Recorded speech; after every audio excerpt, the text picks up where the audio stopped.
Hello everyone, my self Deepak Sharma, maths faculty at competition. So यार, आज हम इस वीडियो में देखेंगे जेई एडवांस 2023 के मैथ्स के पेपर सेकंड का सॉल्यूशन। यदि हम जेई एडवांस के 2023 में पेपर सेकंड की बात करें तो वैसे तो ये पेपर फर्स्ट से कंपेरेटिवली आसान रहा, है ना। यदि हम सेक्शन फर्स्ट में देखें तो टोटल 4 सवाल हमारे पास थे। सही सवाल सही जवाब के हमारे पास +3 मार्क्स थे, और यदि तुमने नेगेटिव कर दिया, गलत कर दिया, तो -1 मार्क्स था। और यहाँ पे सेक्शन फर्स्ट में केवल एक ऑप्शन सिंगल करेक्ट जो क्वेश्चन थे वो हमसे पूछे गए थे। तो यदि अपन पहला सवाल देखें तो पहला सवाल है अपने पास, हमें एक फंक्शन दिया गया है जिसका डोमेन है 1 to इनफाइनाइट और कोडोमेन जो है वो सेट ऑफ रियल नंबर है। डिफरेंशिएबल फंक्शन हमें गिवन है such that f of 1 equals to 1/3, and ये हमें एक इक्वेशन गिवन है, इंटीग्रल इक्वेशन, जिसको fx सेटिस्फाई कर रहा है। तो हमसे पूछा है f ऑफ e कितना होगा। तो यार बिल्कुल ऐसे क्वेश्चन तो अपन करते ही हैं, है ना।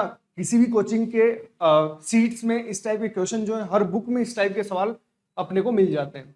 तो ये जो सवाल है ये नए पैटर्न का सवाल नहीं है, ऐसे सवाल अपन करते ही हैं। तो यहाँ पे अपन इस इक्वेशन का यदि अपन डिफरेंशिएशन करें x के रेस्पेक्ट में, तो यहां से कितना आ जाएगा 3 into fx, है ना, इक्वल्स टू, यहां यदि इसका डिफरेंशिएशन करें तो x कांस्टेंट, fx का करेंगे तो f dash x plus fx minus ये आ गया अपने पास x स्क्वायर। ठीक है, यदि मैं fx को y मानूं तो ये कुछ ऐसा सवाल हो गया ना, ये कुछ ऐसी इक्वेशन होगी 3y equals to x dy by dx plus y minus x square. और यहां से यदि मैं dy बाई dx की वैल्यू निकालूं तो यहां से अपने पास dy बाई dx जो मिलेगा वो यदि x से डिवाइड करूं, इसको इधर लेके आऊं तो ये कितना बन गया अपने पास 2y बाई एक्स, है ना, और इधर लेके आऊं तो ये बन गया अपने पास x। ठीक है, तो यहां से यदि देखा जाए तो ये अपनी लीनियर डिफरेंशियल इक्वेशन में ये जो इक्वेशन है ये कन्वर्ट हो चुकी है ना। ये अपनी लीनियर डिफरेंशियल इक्वेशन है। तो इसके सॉल्यूशन के लिए अपने पास अपन जानते हैं सबसे पहले इंटीग्रेटिंग फैक्टर निकालेंगे। तो इंटीग्रेटिंग फैक्टर कितना आ गया, e raise to power integration of px dx, जो y का कोफिशिएंट है वो, तो y का कोफिशिएंट है 2/x dx। तो यहां से जो इसका इंटीग्रेटिंग फैक्टर आया ये कितना हो गया -2 ln x, है ना, और -2 ln x हो गया, तो इसका इंटीग्रेटिंग फैक्टर आ गया x की पावर -2। तो जो सॉल्यूशन है इस डिफरेंशियल इक्वेशन का वो क्या हो जाएगा, y into integrating factor equals to integration of qx क्या है, जो राइट हैंड साइड में जो टर्म लिखी गई है, तो x into x raise to power -2 dx plus c, यही सॉल्यूशन होगा। तो यहां से यदि अपन इसका इंटीग्रेशन करें तो ये कितना आ गया y into x raise to power -2, इसका इंटीग्रेशन हो गया ln x प्लस c। बात समझ में आई, है ना। तो यदि मैं इसको एक्स स्क्वायर से मल्टीप्लाई भी करूं, सॉरी एक्स की पावर -2 से यदि मल्टीप्लाई करें तो ये आ गया y equals to x square into ln x plus c into x square. ये अपने पास सॉल्यूशन जो है वह y का आ चुका है, मतलब fx की वैल्यू आ चुकी है। अब इस कांस्टेंट की वैल्यू को फाइंड आउट करने के लिए अपने को एक और कंडीशन गिवन है, जहां पे f ऑफ 1 जो है वो 1/3 गिवन है ना। तो इसका यूज करते हैं थोड़ा। तो अपने को f ऑफ 1 जो है वो 1/3 गिवन है। तो इस इक्वेशन में यदि मैं x की जगह 1/3 रखूं तो y अपना 1/3 गिवन है, और x की जगह 1 रखोगे तो ये टर्म 0 बन जाएगी। इसका मतलब c की जो वैल्यू है वो अपने पास कितनी आ गई है, 1/3 आ चुकी है। तो यहां से यदि अपन y देखें तो देयरफॉर y जो है मतलब y ही अपना fx था, तो fx की वैल्यू कितनी आ गई, x square ln mod x plus x square by 3, ये अपने पास fx आ चुका है। अब अपने पास सिंपली f ऑफ e पूछा है, तो f ऑफ e की वैल्यू, तो x बराबर e रख दूं इसमें, तो f ऑफ e जो है वो कितना आ गया, e स्क्वायर, और ln e तो 1 हो जाएगा, प्लस e स्क्वायर बाई 3। तो यहां से आंसर कितना आ गया, 4e स्क्वायर बाई 3। तो थर्ड जो ऑप्शन है वो अपना करेक्ट ऑप्शन आ गया, है ना। बिल्कुल सिंपल सवाल था। इस टाइप के जो क्वेश्चन है वो अपनी सीट्स में और किसी भी बुक में, ये तो स्टैंडर्ड टाइप के सवाल है, मिल ही जाता है। सो नेक्स्ट क्वेश्चन देखें। नेक्स्ट क्वेश्चन जो है वो प्रोबेबिलिटी का सवाल था, है ना, और इसमें जो एक्सपेरिमेंट है वो इनफाइनाइट बार किया जा रहा है ना, क्योंकि यहाँ पे बोल रखा है consider an experiment of tossing a coin repetitively until the outcomes of two conjugative tosses are same, मतलब जब तक दो टोसेस के, दो कंटिन्यूअस टोसेस के आउटकम हैं वो सेम ना हो जाए, मतलब या तो कंटिन्यूअस दोनों बार हेड हेड आ जाए या फिर टेल टेल आ जाए, तब तक हम उसको उस एक्सपेरिमेंट को परफॉर्म करते ही रहेंगे। If the probability of random toss resulting in head is 1/3, हमें उस कॉइन को टॉस किया और हेड आने की प्रोबेबिलिटी कितनी है 1/3, मतलब 22 कॉइन है तो अपने पास टेल आने की प्रोबेबिलिटी जाहिर सी बात है कितनी हो जाएगी 2/3 हो जाएगी, है ना। इसको अनबाइस्ड कॉइन मान के मत कर लेना, क्योंकि इसकी प्रोबेबिलिटी हेड आने की प्रोबेबिलिटी 1/3 गिवन है, तो टेल आने की प्रोबेबिलिटी कितनी हो जाएगी 2/3। Then the probability that experiment stops head is, मतलब हमें उसकी प्रोबेबिलिटी फाइंड आउट करनी है जब हमारे पास लास्ट में हेड आए। तो जाहिर सी बात है ये सवाल में गिवन है कि अपना एक्सपेरिमेंट रुकेगा कब, जब दो कंजुगेटिव टॉस में सेम आए, है ना, या तो हेड आए या दोनों टेल आ जाए। तो देखो हमें हेड पे ही रोकना है, इट मींस जब लास्ट में हेड आएगा तो सेकंड लास्ट पे भी हेड ही आना चाहिए, तभी तो वो रुकेगा एक्सपेरिमेंट। तो अपने पास जैसे मानो कि पहली बार टेल आया, है ना, पहली बार टेल आया और मुझे हेड पे रोकना है, तो हो सकता है ऐसे दोनों बार हेड आ जाए, अब तो एक्सपेरिमेंट रुक जाएगा क्योंकि दोनों बार क्या आ गया, हेड आ गया। जाहिर सी बात है लास्ट में टेल तो आएगा ही नहीं, क्योंकि हमें प्रोबेबिलिटी चाहिए जब लास्ट में हेड आए, ठीक है। उसके बाद यदि पहली बार टेल आया तो हो सकता है दूसरी बार हेड आ जाए, तीसरी बार वापिस टेल आ जाए, फिर दो बार हेड आ जाए, तब भी एक्सपेरिमेंट रुक जाएगा।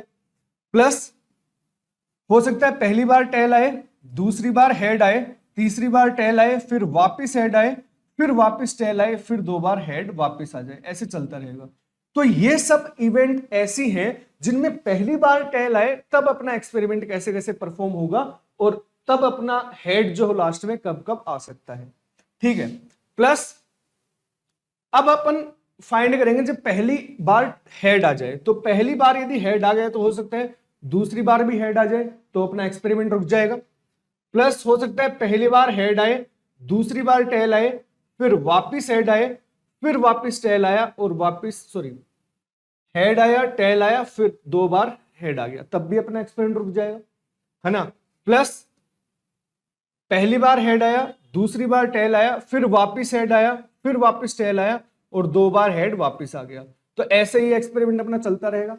तो ये अपनी प्रोबेबिलिटी है जो अपने को प्रोबेबिलिटी पूछी है कि एक्सपेरिमेंट हेड पे आके स्टॉप हो जाए। बात समझ में आई? ये जितने भी मैंने यहां पे एक्सपेरिमेंट लिखे हैं वो सब एक्सपेरिमेंट ऐसे थे जिनमें पहले जब अपन ने कॉइन को टॉस किया तो टेल आएगा। ये एक्सपेरिमेंट सब ऐसे थे जिन पे पहली बार अपन ने टॉस किया तो हेड आया, ठीक है। अब अपन इनकी प्रोबेबिलिटी लिख सकते हैं बड़ी आराम से।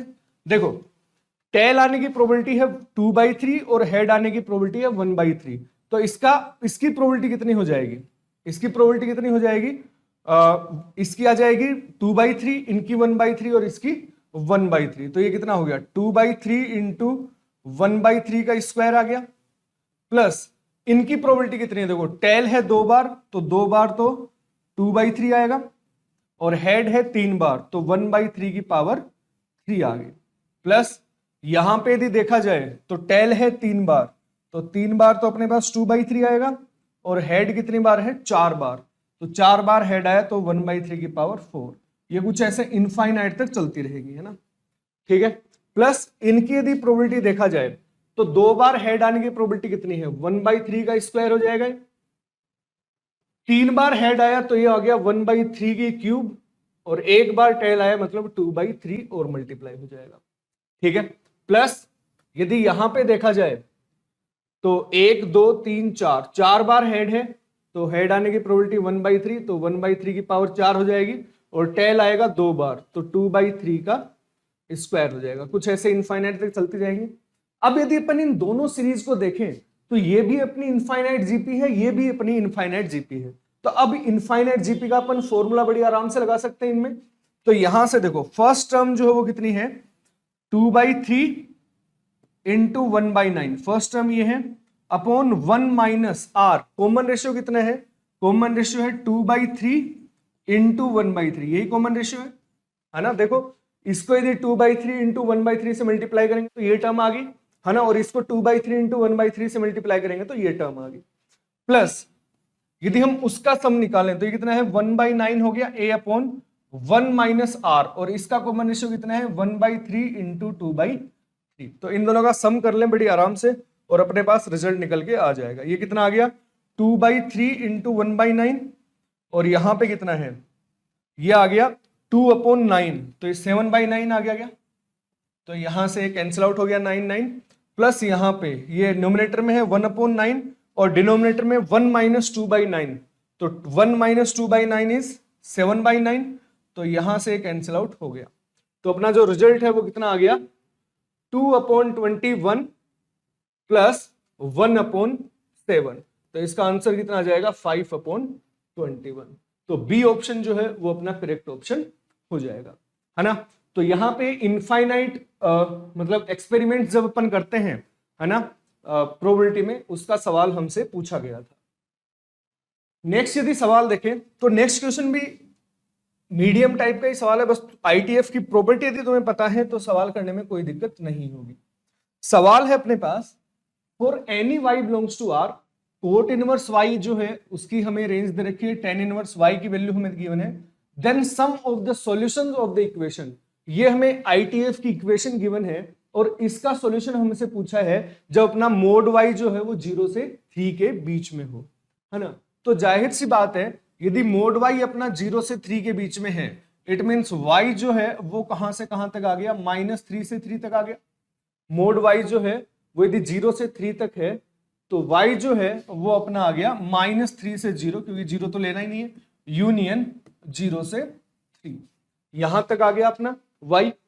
अब देखो, अब अपने को tan इनवर्स और कोट इनवर्स में इक्वेशन गिवन है, और जाहिर सी बात है ये देखो यदि अपन देखें tan इनवर्स में यदि x है तो कोट इनवर्स x में 1/x है ना। इसका मतलब अपने पास फॉर्मूला जो होता है tan इनवर्स x का वो अपन लगा सकते हैं भाई, tan इनवर्स 1/x कितना होता है ना, वो कोट इनवर्स x होता है यदि अपना x क्या हो पॉजिटिव हो, और -pi plus cot inverse x होता है जब अपना x नेगेटिव हो, है ना, यही फॉर्मूला होता है। तो वो यदि अपन यहां पे अप्लाई करें तो अपन केस बना लेते हैं दो, क्योंकि यहां पे जब भी अपना y -3 से 0 होगा तो ये वाली जो टर्म है ना 6y, ये नेगेटिव होगी, ये तो पॉजिटिव होगा ही होगा हमेशा, है ना। और जब 0 से 3 होगा तो ये टर्म पॉजिटिव होगी, मतलब tan इनवर्स के अंदर पॉजिटिव और नेगेटिव दोनों क्वांटिटीज आ रही होंगी इस वाली रेंज के अंदर। तो अपन केस बना लेते हैं सिंपली। केस फर्स्ट अपन ने लिया जब अपना y जो है वो क्या हो नेगेटिव हो, मतलब -3 से 0। यदि y यदि ऐसा है तो अब मैं यहां से क्या लिख सकता हूं, ये कितना आ गया tan inverse 6y/9 minus y square, और कोट इनवर्स y की जगह, है ना, ये जो कोट इनवर्स दिस है, तो यदि y नेगेटिव हुआ तो ये अंदर वाली क्वांटिटी नेगेटिव आ जाएगी, और अंदर वाली क्वांटिटी नेगेटिव है तो कोट इनवर्स जो tan इनवर्स 1/x है उसका फॉर्मूला कितना होता है -pi plus cot inverse x।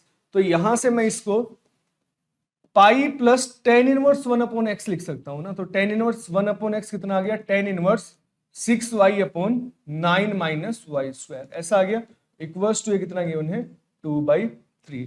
तो यहां से अपन लिख सकते हैं कितना आ गया 2 tan inverse 6y/9 Y square, और इसकी वैल्यू कितनी आ गई 2π/3 माइनस पाई, तो ये कितना आ गया -π/3 आ गया।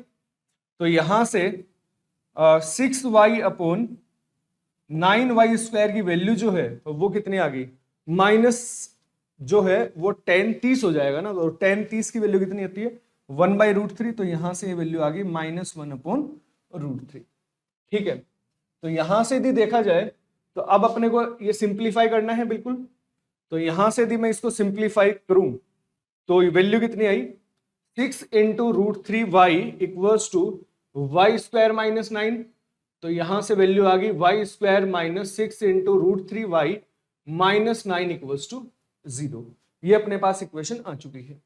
तो इसके सॉल्यूशन जो है वो क्या होंगे -b plus minus root b square, तो 36 इंटू 3 हो गया, बी स्क्वायर प्लस 4ac, है ना, तो 4ac मतलब 36 यहां से आ गया अपॉन 2a, तो y की वैल्यू यहां से क्या निकल के आई, ये आ गया 6√3 प्लस माइनस ये कितना हो गया 12 हो गया क्या, ये आ गया 12, 6 और 2, ठीक है, और अपोन में आ गया 2। तो यहां से इसकी यदि वैल्यू देखें तो ये कितनी आ गई 3√3 प्लस माइनस 6 ऐसी वैल्यू आई। बट जो वैल्यू हमें y की वो हमेशा नेगेटिव ही चाहिए थी, इस वाले ये तो केस में माइनस ही वैल्यू थी, तो यहां से अपने पास y की केवल एक ही वैल्यू एक्सेप्ट होगी, वो कौन सी है, ये वाली। प्लस वाली जो वैल्यू है वो हम हटा देंगे। प्लस वाली वैल्यू क्यों हटाएंगे, क्योंकि अपन मान के चले हैं जो y है वो अपना नेगेटिव ही है। बात समझ में आई। तो ऐसे ही यदि अपन केस 2 की बात करें तो केस 2 में अपन y की जो वैल्यू है वो मान लेंगे 0 से 3। ठीक है, y की वैल्यू अपन ने मान ली 0 से 3, तो उस केस में tan इनवर्स 1/x है वो कोट इनवर्स x के बराबर आएगा। तो यहां से अपन लिख सकते हैं, यहां से देखो ये इसके बराबर ही आ जाएगा उस केस में, तो यहां से इक्वेशन आ जाएगी 2 tan इनवर्स x, और x कितना है 6y/9 माइनस वाई स्क्वायर, और इसकी वैल्यू कितनी आ गई 2π/3, तो 2 से 2 कैंसिल आउट हो गया, तो यहां से 6y/9y स्क्वायर की जो वैल्यू है वो कितनी आ गई tan 60 जो है वो कितना होता है √3। तो अब इस वाली इक्वेशन को यदि अपन सोल्व करें, है ना, इस वाले यदि इक्वेशन को सोल्व करें, यहां पे y स्क्वायर है ना, तो आ गया 6y = 9√3 माइनस √3y स्क्वायर, ऐसी इक्वेशन आ गई। तो यहां से इसको मैं इधर लेके आऊं इस साइड, तो ये आ गया √3y square plus 6 × y minus 9√3 = 0। इस टाइप की इक्वेशन बन गई है। अब यहां से यदि मैं y की वैल्यू निकालना चाहूं तो ये कितना आ गया -b plus minus b square minus 4ac, तो ऐसा ही कुछ आ गया है ना, अपॉन 2 है, तो ये 2√3 आ गया। तो यहां से कितना आ गया -6 प्लस माइनस ये वापिस 12 आ गया अपॉन 2√3। तो जो वैल्यू नेगेटिव, जो माइनस साइन के साथ जो वैल्यू आ रही है वो अपन नहीं लेंगे, क्योंकि y अपने को इस केस में पॉजिटिव ही चाहिए।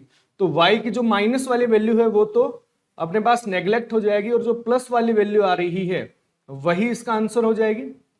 ठीक है, तो यहां से y का जो वैल्यू है वो कितना मिला √3 आ गया, क्या ये हो गया 6/2, तो यहां से आ गया √3, ये कुछ ऐसी वैल्यू आ गई।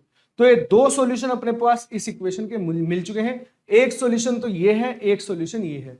हमें बोला गया है सम ऑफ ऑल द सॉल्यूशंस, तो सम ऑफ सॉल्यूशन जो है, सम ऑफ सॉल्यूशन वो कितना हो गया 3√3 माइनस 6 प्लस √3, तो ये आंसर कितना आ गया 4√3 माइनस 6, इसका आंसर आ गया है। तो सी ऑप्शन जो है वो अपना यहाँ पे करेक्ट ऑप्शन हो जाएगा। ठीक है, नेक्स्ट यदि क्वेश्चन देखें तो नेक्स्ट क्वेश्चन भी आसान सा ही सवाल जेईई में अब की बार पूछा गया है। हमें 4 वेक्टर्स के, हमें 4 पॉइंट्स के पोजीशन वेक्टर हमें इस सवाल में गिवन है। पी क्यू आर एस के पोजीशन वेक्टर हमें पता है। Then which of following statement is true. P Q R S are not coplanar, हमें पूछा है कोप्लेनर होंगे या नहीं होंगे। फिर हमें b + 2d/3 जो है वो हमें पूछा गया है पी आर को किस रेशियो में डिवाइड कर रहा है। और फिर हमें एक पूछा है, एक ऑप्शन है the square of magnitude of vector b cross d, है ना। तो बिल्कुल जो ऑप्शंस को देख देख के हमें इतना फील आ रहा है कि यार बिल्कुल सिंपल ही रिजल्ट है भाई।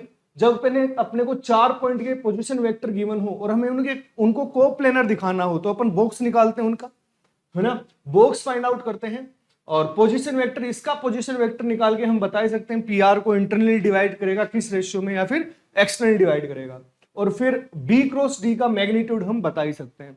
तो इस सवाल को देखते इतना समझ में आया कि यार ये पहली बार में ही अटेम्प्ट करने वाला सवाल है। जो बच्चा जेईई एडवांस का पेपर दे रहा है तो उसमें यदि हम, जैसे अपने को p वेक्टर गिवन है, p के पोजीशन वेक्टर गिवन है, a वेक्टर इसको बोला गया है, और ये कितना है i cap plus 2j cap minus 5k cap. अच्छा, तो मैं पी क्यू, पी आर और पी एस डायरेक्ट लिख लेता हूं ना। तो पी क्यू वेक्टर कितना आ गया यहां से, P Q vector this minus this होगा तो कितना आ गया 2i cap plus 4j cap plus 8k cap, कुछ ऐसा आ गया पी क्यू वेक्टर। और पी आर वेक्टर यदि देखा जाए तो पी आर वेक्टर कितना आ गया, P R vector this minus this होगा ना, तो 17/5 माइनस 1, तो 12/5 आ गया, प्लस यहां से देखा जाए 16/5 माइनस 2, तो 6/5 आ गया, और 7 + 5 तो 12k कैप, कुछ ऐसा हो गया।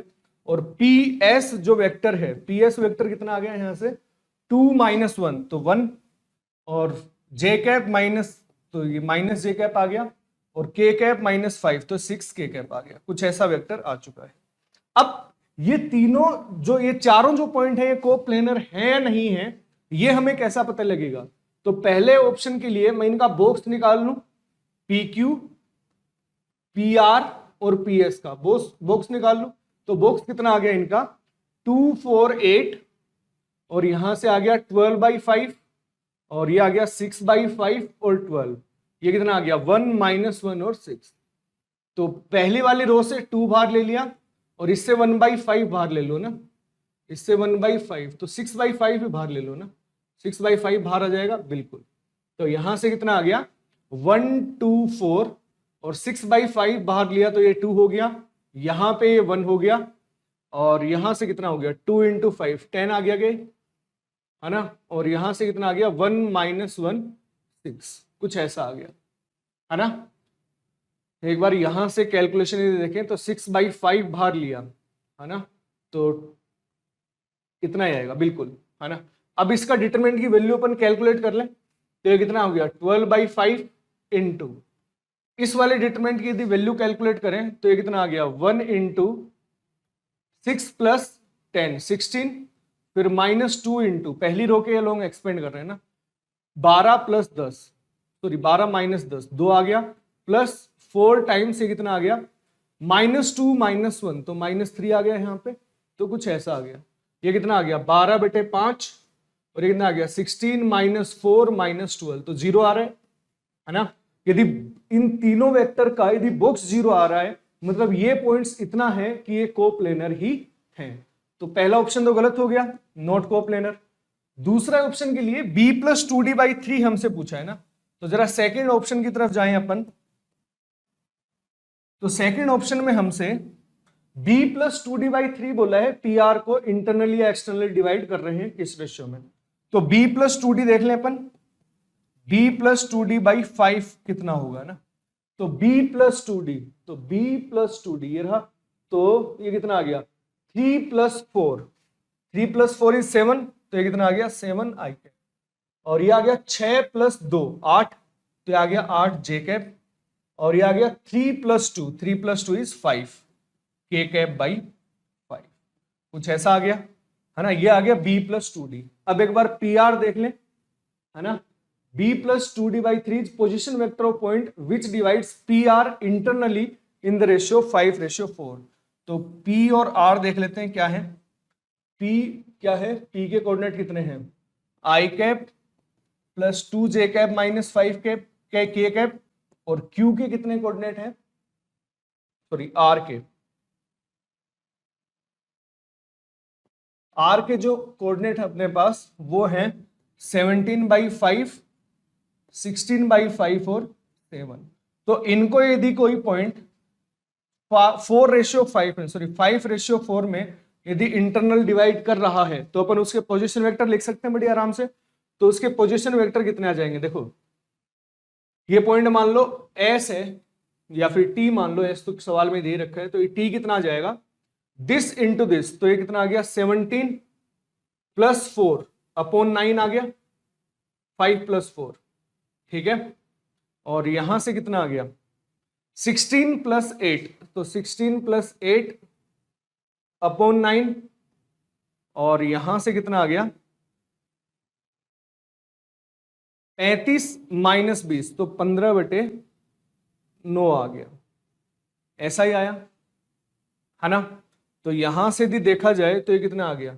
21/9, और ये आ गया 24/9, और ये आ गया 15/9। तो इसके बराबर तो नहीं आ रहा ना, b + 2d/3 इसके बराबर तो आ ही नहीं रहा, इंटरनल डिवाइड 5:4 में, तो इसके बराबर तो नहीं आ रहा। इट मीन्स, सॉरी 3 है ना यहाँ पे, ये 5 नहीं है, 3 है यहाँ पे ना। तो यदि यहाँ पे 3 हुआ तो ये बिल्कुल अब सही तो है। ये कितना आ गया? 7/3, 8/3 और 5/3, बिल्कुल सही है। ये इसको इंटरनली डिवाइड तो कर रहा है, तो बी ऑप्शन जो है वो अपना करेक्ट आ गया, ठीक है। बी ऑप्शन यदि करेक्ट है तो सी ऑप्शन गलत हो गया, एक्सटर्नल डिवाइड करेगा, ये तो गलत हो गया, है ना। तो आंसर तो अपने को पता ही लग गया कि बी ऑप्शन आएगा। डी ऑप्शन के लिए बी क्रॉस डी अपन निकाल ही सकते हैं, बी क्रॉस डी आराम से निकाल लेंगे और बी क्रॉस डी के मैग्नीट्यूड अपन फाइंड आउट करके उसका स्क्वायर कर ही सकते हैं। तो ये भी तुम देखोगे कि ये भी ऑप्शन गलत हो जाएगा। एक बार अपन चेक कर लेते हैं बी क्रॉस डी भी फाइंड आउट करके। तो बी क्रॉस डी जो है वो कितना आ गया, ये हो गया आई कैप जे कैप के कैप, है ना। बी क्रॉस डी देखें तो बी कितना है 363, तो ये 363 और डी कितना है 211, ये है 211।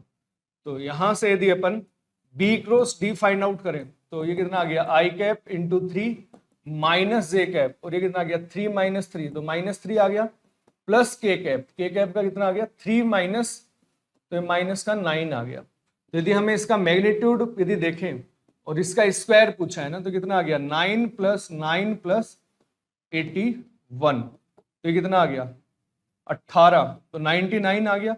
तो इसके मैग्नीट्यूड का जो स्क्वायर है वो कितना आएगा 99, बट हमें कितना बोला है 95, तो ये ऑप्शन गलत हो गया ना। तो इसका बी जो ऑप्शन है वो बिल्कुल सही हो जाएगा। तो ये सवाल भी सिंपल सवाल है, इसमें ऐसा कुछ नहीं है जो अपन को बिल्कुल ऐसा लग रहा हो कि यार कुछ नया पैटर्न का कुछ पूछा है ना, बिल्कुल सिंपल ऑप्शन थे, तो हम ये आराम से फाइंड आउट कर सकते हैं।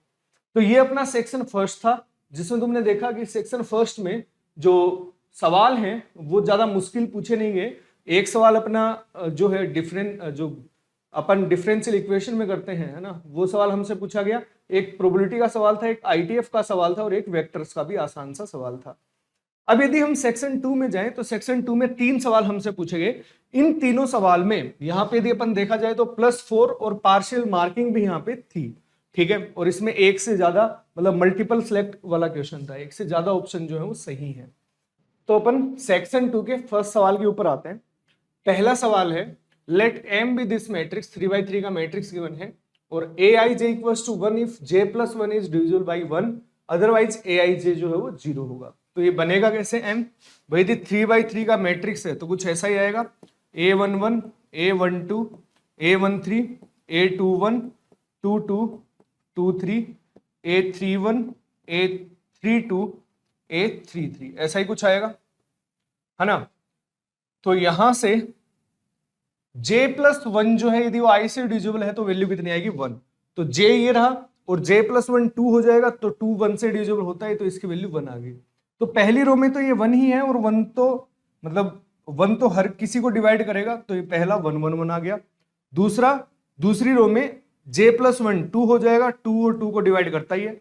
3 जो वो 2 को डिवाइड नहीं करता, 2 जो है 4 को डिवाइड करेगा तो इसकी वैल्यू 1, 2 जो है वो 3 से डिवाइड नहीं होगा तो इसकी वैल्यू 0, 3 है जो वो 3 से डिवाइड हो जाएगा और 4 जो है वो 3 से डिवाइड नहीं होगा। तो m जो है वो अपना ये मैट्रिक्स आ चुका है। तो पहला ऑप्शन है हमारे पास m को इन्वर्टिबल या नॉट इन्वर्टिबल बताना है, तो हम डिटरमिनेंट निकाल लें इसका। डिटरमिनेंट में थर्ड रो के अलोंग ही एक्सपेंड कर दूं, तो थर्ड रो के अलोंग एक्सपेंड किया तो डिटरमिनेंट जो है m का वो 0 आ गया। इसका मतलब m जो है वो इन्वर्टिबल तो नहीं है। बिल्कुल आसान सवाल था, है ना, बिल्कुल आसान सा ऑप्शन था, इन्वर्टिबल बताना था। यदि m बना लिया तुमने एक बार, इसमें मैट्रिक्स बना लिया, उसके बाद बिल्कुल आसान है ये सवाल। अब देखो सी ऑप्शन जो है ना वो भी अब इससे आराम से हो जाएगा। भाई तुम सी ऑप्शन देखो, सी ऑप्शन में है mx बराबर 0 के सॉल्यूशन के बारे में बात हमसे की है। अब ये देखो m 3x3 का मैट्रिक्स है, ये 3 का रो कॉलम है ना, मतलब कॉलम मैट्रिक्स है, ठीक है। यदि अब हम बात करें कि ये एक homogeneous system of linear equation बनाएगा, है ना, इतनी बात क्लियर है। जब homogeneous system of linear equation बनाएगा और इसमें डिटरमिनेंट ऑफ m हमारे पास आ चुका कि 0 है, डेट a यदि 0 है तो हम ये बोलते हैं कि इसके homogeneous system of linear equation के कितने सॉल्यूशन होंगे भाई, इनफाइनाइट सॉल्यूशन होंगे, इनफाइनाइट सॉल्यूशन होंगे।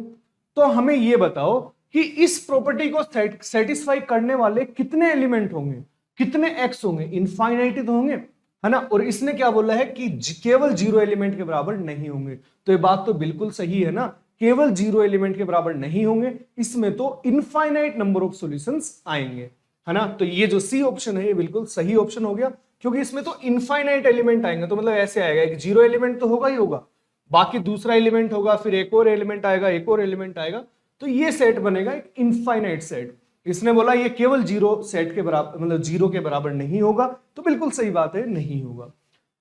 अब चलते हैं बी ऑप्शन के पास। बी ऑप्शन ने बोला there exist a non zero column matrix this such that m into this equals to this. तो m अपना क्या है 1 1 1 1 0 1 0 1 0 into a1 a2 a3 equals to किसके बराबर गिवन है minus a1 minus a2 minus a3।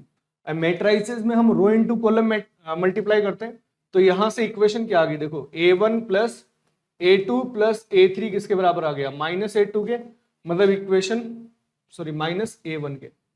तो इक्वेशन क्या आ गई 2a1 plus a2 plus a3 बराबर 0। फिर सेकंड को किया तो कितना आ गया a1 प्लस a3 बराबर माइनस a2, मतलब यहां से आ गया a1 plus a2 plus a3 बराबर 0। और थर्ड को किया तो यहां से कितना आ गया a2 equals to minus a3, मतलब a2 plus a3 equals to 0। अब यदि हम या तो देखो, या तो इनमें तुम ये देख लो कि एक homogeneous system of linear equation है 3 वेरिएबल की, तो इसका डिटरमिनेंट चेक कर लो या तो, है ना।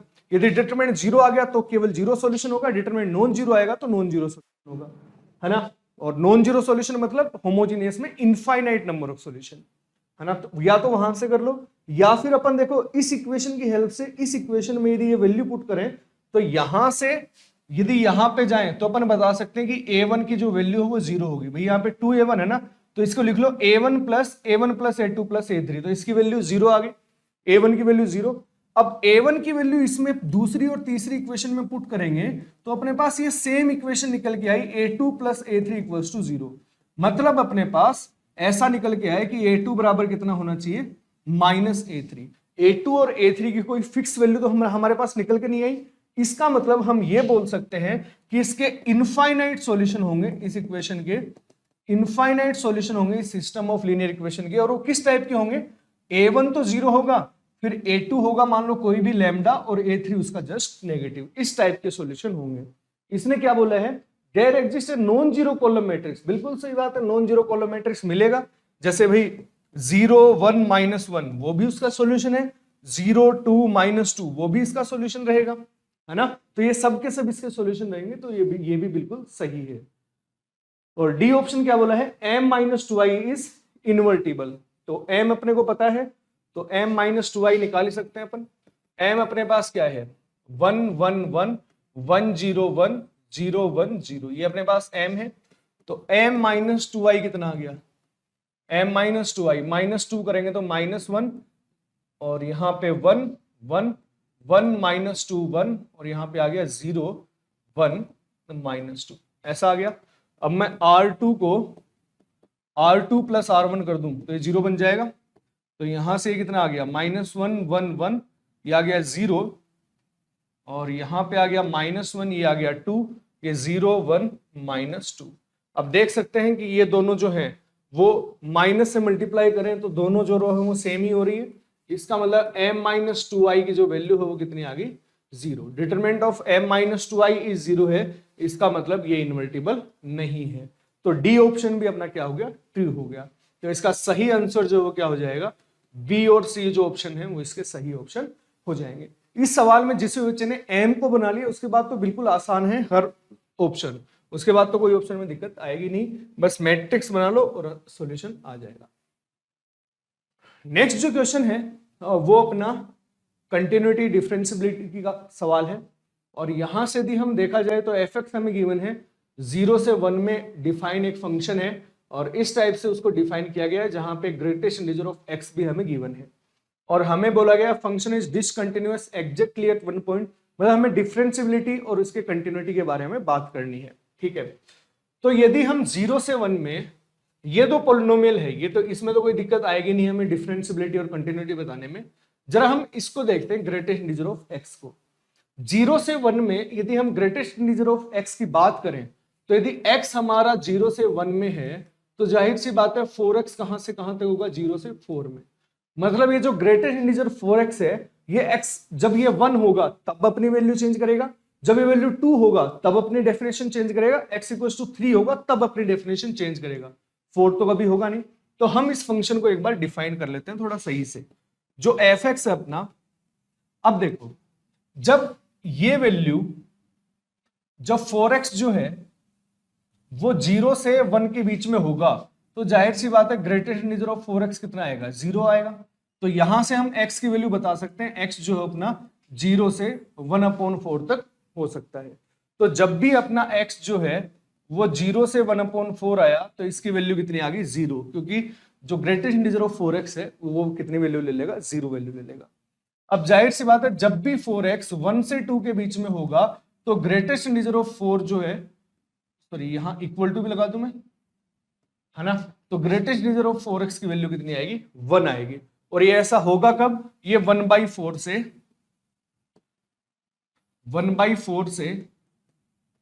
1/2 के बीच में होगा तो इसकी वैल्यू कितनी आ जाएगी, 1। तो मतलब ये जो फंक्शन है ये कुछ इस टाइप का बनेगा, x - 1/2, इस टाइप का फंक्शन बन जाएगा।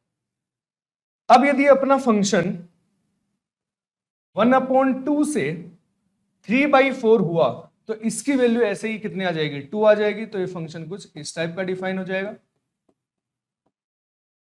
और जब भी इसकी वैल्यू 3/4 से 1 के बीच में डिफाइन आई तो ये जो फंक्शन है ये कुछ इस टाइप का डिफाइन हो जाएगा।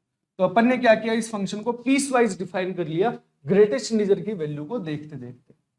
ठीक है, अब अपने को कंटिन्यूटी और डिफरेंशियलिटी बतानी है। तो देखो यार, जाहिर सी बात है 0 से 1 में तो ये फंक्शन कंटिन्यूअस होगा ही। ये मान लो x एक्सिस है, ये y एक्सिस है। तो 0 से 1/4 ये रहा तुम्हारा 1/4 और यहां रहा 1/2, ये 3/4 मान लो और ये रहा 1। तो 0 से 1/4 में तो इसकी वैल्यू 0 है, तो 0 से 1/4 में इसकी वैल्यू 0, इसको कोई दिक्कत नहीं होगी। 1/4 पे चेक करो तो 1/4 पे इसकी वैल्यू 0 है, 1/4 पे वैल्यू इसकी वैल्यू 0 है। ठीक है, तो इसका मतलब 1/4 पे तो कंटिन्यूअस है।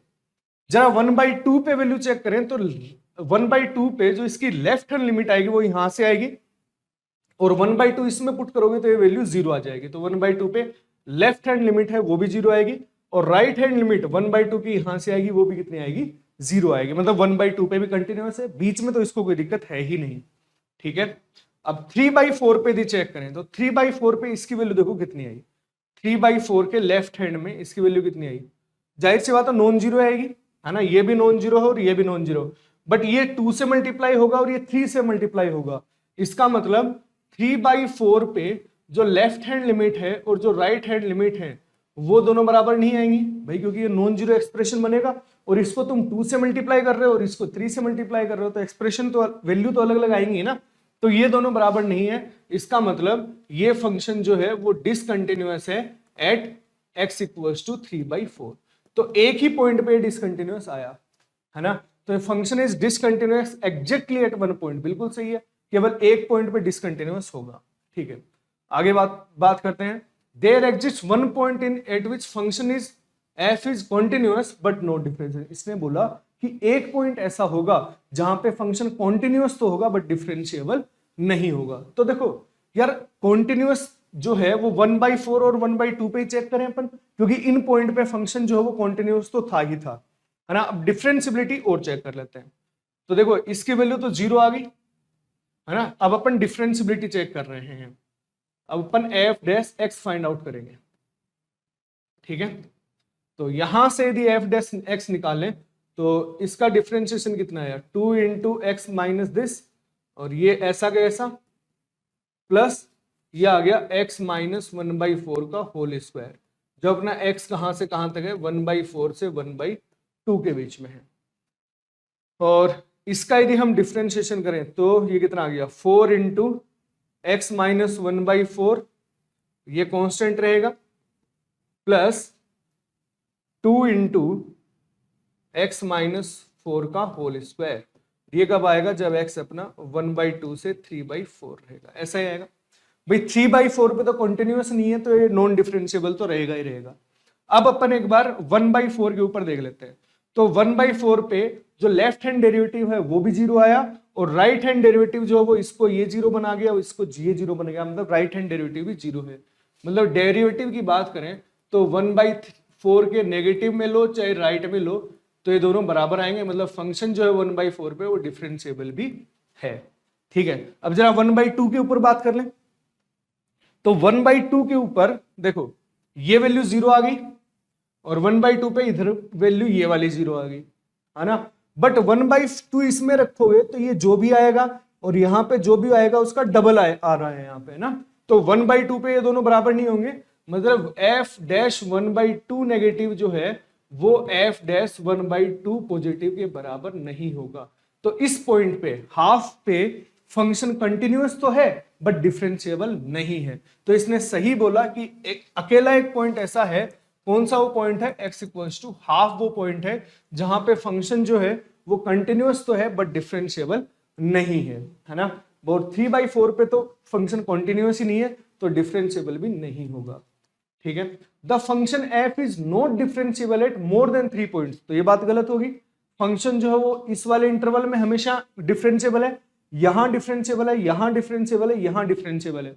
दिक्कत आई तो उसको एंड पॉइंट पे आ सकती है इंटरवल्स के, और एंड पॉइंट पे हमने देखा कि 1/4 पे तो है ही डिफरेंशिएबल, 1/2 पे डिफरेंशिएबल नहीं है और 3/4 पे डिफरेंशिएबल नहीं है। तो वो 2 पॉइंट पे डिफरेंशिएबल नहीं है, लेकिन इसने बोला not differentiable eight more than 3 points, तो ये तो गलत हो गया, है ना। अब हमें मिनिमम वैल्यू और बतानी है इसकी कि मिनिमम वैल्यू इसकी क्या होगी। तो मिनिमम वैल्यू के लिए इसका ग्राफ बनाने अपन बिल्कुल आसान है ना। मिनिमम वैल्यू जब भी देखनी हो तो अपन फंक्शन का ग्राफ बना ले, तो अपन यही बना लेते हैं इसका ग्राफ। तो यदि अपन ग्राफ से इसकी मिनिमम वैल्यू के ऊपर जाएं तो जाहिर सी बात है ये यदि अपना f(x) है ना, तो अपन एक बार मिनिमम वैल्यू के लिए एक बार यही फंक्शन कंसीडर कर लेगा, x - 1/4 का whole square into x - half, क्योंकि ये फंक्शन हर के में मल्टीप्लाई हो रहा है ना, हर में मल्टीप्लाई हो रहा है, तो अपन यही फंक्शन कंसीडर करके हम इसका इंक्रीजिंग और डिक्रीजिंग बिहेवियर जो है वो अपन चेक कर सकते हैं। तो g' निकाला अपन ने, g' कितना आया, इसका डिफरेंशिएशन किया तो ये आ गया, ये कांस्टेंट, प्लस सेकंड वाले का डिफरेंशिएशन किया तो पहले वाला कांस्टेंट, तो इसका डिफरेंशिएशन तो 1 हो गया। यहां से मैं x - 1/4 को कॉमन ले सकता हूं और ये कितना आ गया 2x - 1, ये 2 इससे मल्टीप्लाई हुआ तो, और ये कितना आ गया x - 1/4, ऐसा कुछ आ गया।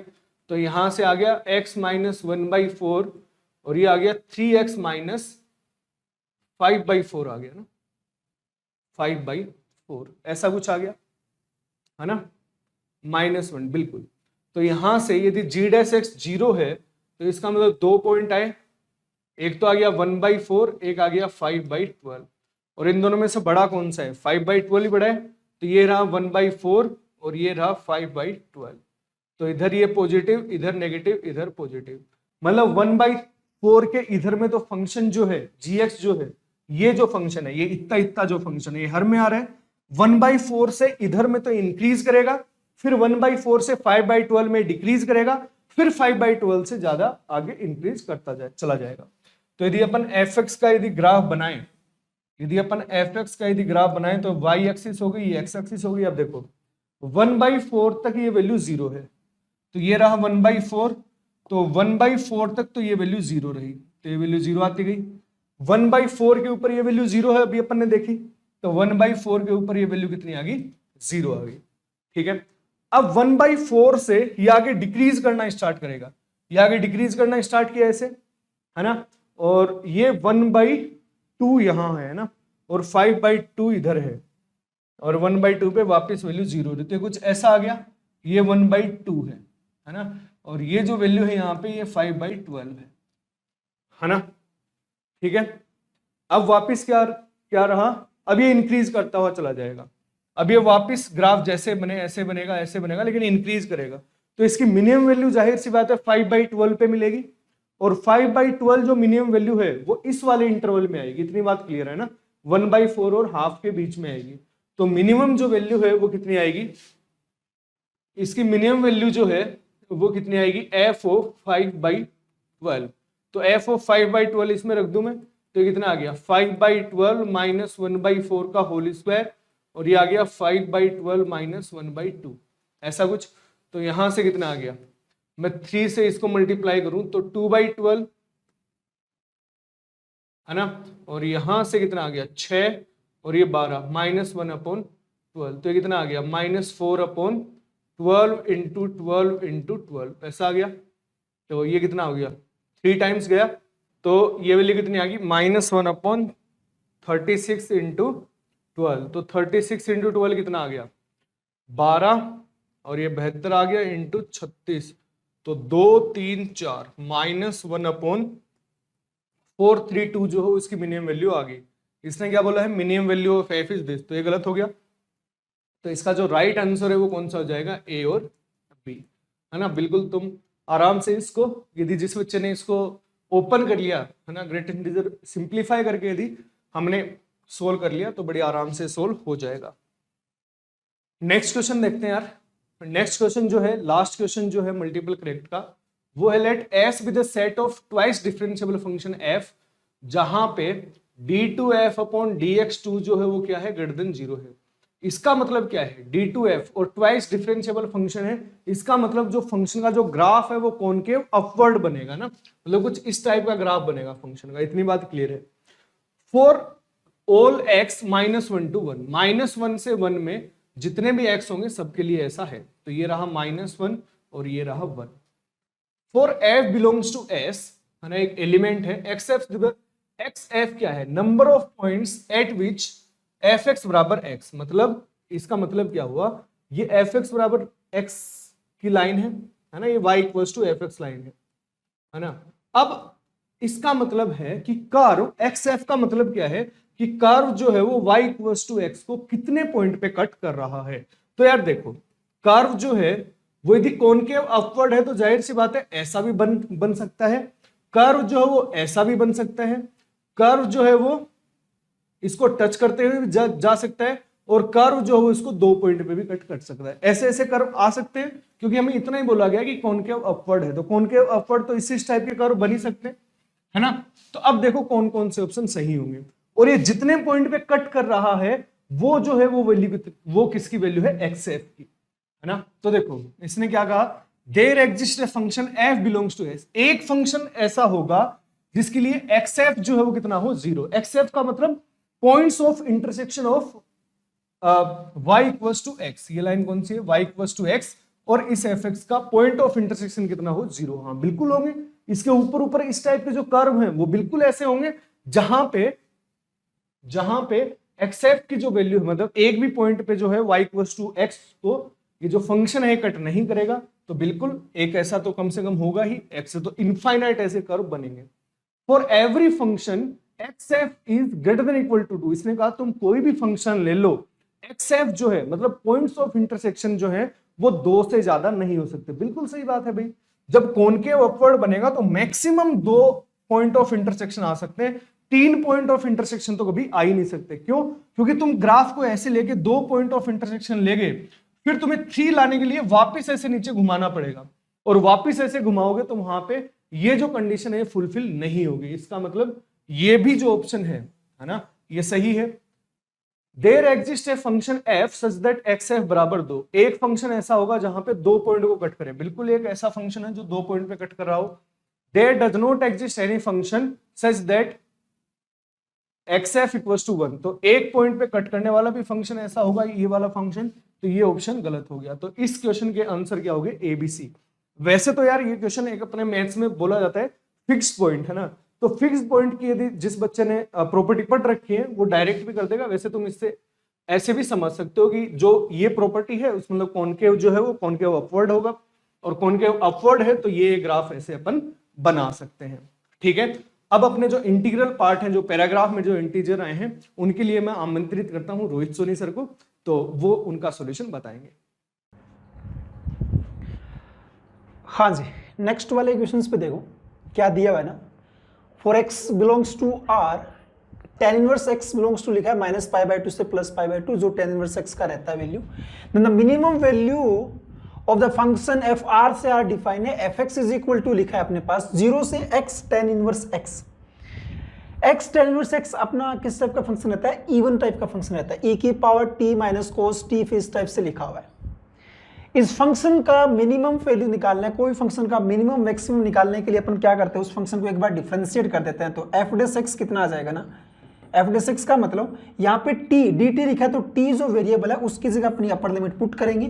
तो e की पावर टी मतलब यहाँ पे x tan inverse x minus में cos ऑफ t मतलब x tan inverse x divided by कितना आ जाएगा ना, 1 प्लस में t मतलब x tan इनवर्स x का पावर कितना आ जाएगा 3। और फिर क्या करते हैं अपन, पहले तो ये अपर लिमिट पुट किया, फिर अपर लिमिट का करेंगे डिफरेंशिएशन।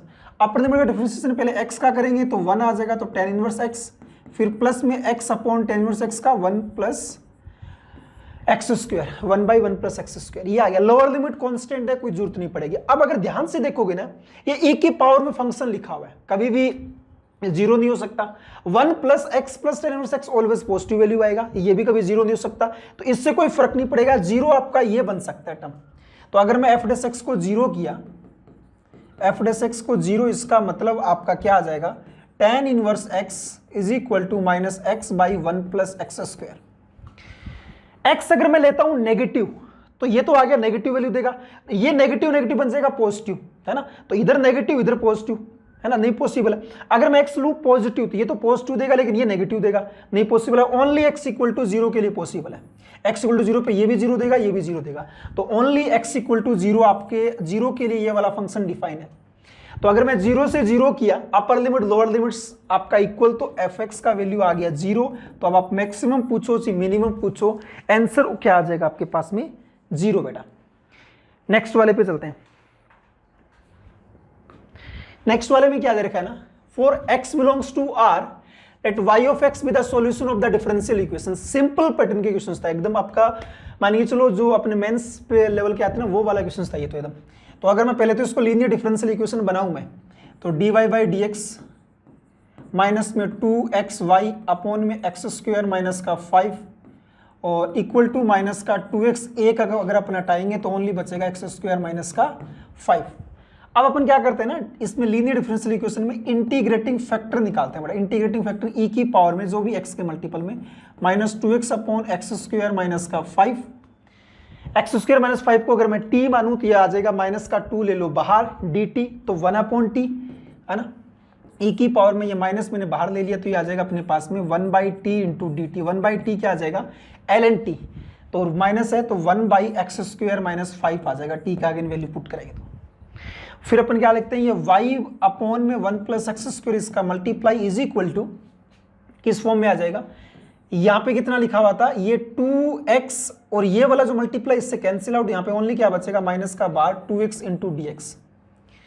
अब अगर इसको थोड़ा और सिंप्लीफाई करें तो y upon 1 plus x square, इसका कितना आ जाएगा ना, 2 कैंसिल आउट, माइनस का एक्स स्क्वायर प्लस का c निकालने के लिए उन्होंने दे रखी ये, इसका मतलब क्या कि x का वैल्यू 2 पुट करेंगे तो y का वैल्यू आएगा 7। तो ये आ जाएगा 7 बाई में ये कितना आ गया, अगर 2 पुट किया तो 4 और प्लस 1 5, और ये कितना आ जाएगा ना कि माइनस का एक्स स्क्वायर, तो माइनस का 4 प्लस का c, यही तो बनेगा अपने पास y by 1 plus x square. तो ये आ जाएगा अपने पास में 7 बाई में ये आ जाएगा 5, इस टाइप का टर्म,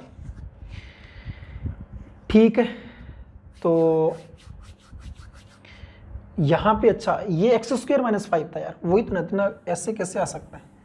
तो यहाँ पे ये y upon x square minus 5 था, तो इक्वल टू में कितना आएगा ना, माइनस का बार 2x इंटू डी एक्स, तो y by x square minus का 5 या माइनस का एक्स स्क्वायर प्लस का कांस्टेंट, x का वैल्यू 2 पुट करेंगे तो ये आ जाएगा 7, ये आ जाएगा अपने पास 4 माइनस 5, तो ये आ जाएगा माइनस 1, और ये कितना आ जाएगा माइनस का 4 प्लस c, माइनस 7 और इस तरह प्लस 4, तो c का वैल्यू आ गया माइनस का 3।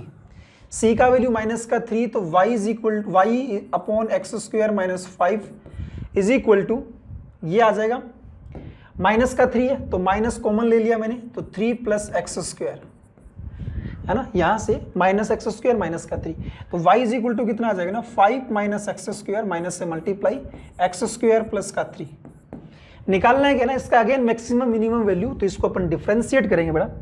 तो y इज इक्वल टू बन रहा है 5 माइनस एक्स स्क्वायर प्लस का 3, dy बाई डी एक्स की है।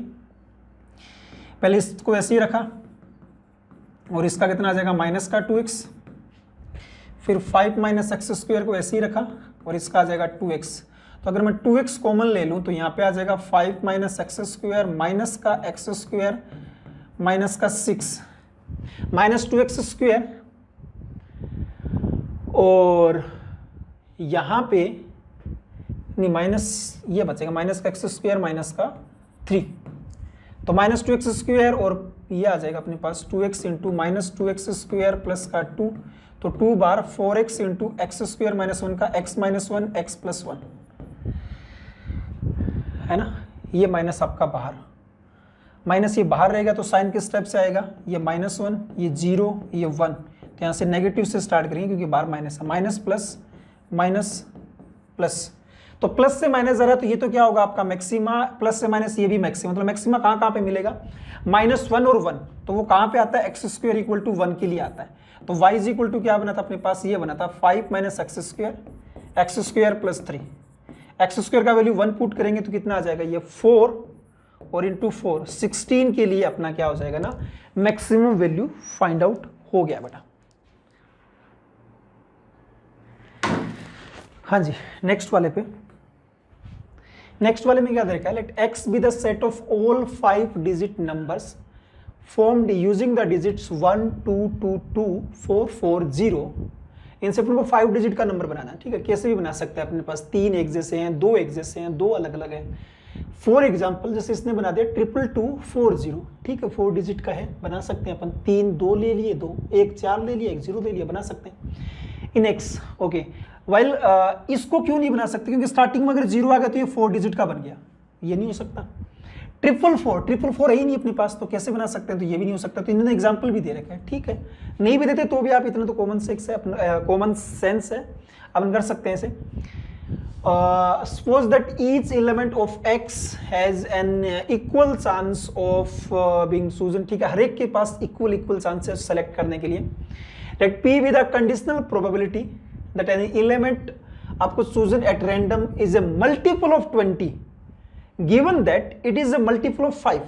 कंडीशनल प्रोबेबिलिटी फाइंड आउट करना है तो आपको गिवन क्या है, गिवन है कि वो 5 का मल्टीपल होना चाहिए।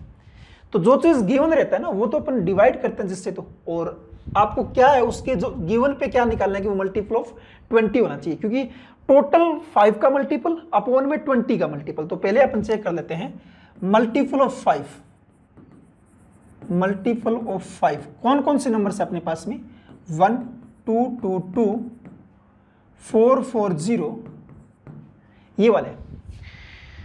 तो अगर 5 के मल्टीपल है तो यूनिट डिजिट क्या होता है अपना, या तो 5 होगा या फिर 0 होगा। तो 5 तो ही नहीं, ओनली 0 है, तो ये तो और अच्छा हो गया।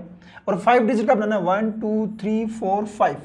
तो मैंने क्या किया ना, यहाँ पे तो 0 बिठा दिया, इसके लिए एक ही चांस है, इसके लिए एक ही चांस है, बाकी 4 और बच गए, ठीक है। 4 को फिल करने के अपने पास कितने तरीके हैं, 4 को फिल करने के अपने पास तरीका, या तो 1 फिल कर सकते हो, या फिर 2 2 2 ले सकते हो, या फिर 4 4 दे सकते हो, ठीक है।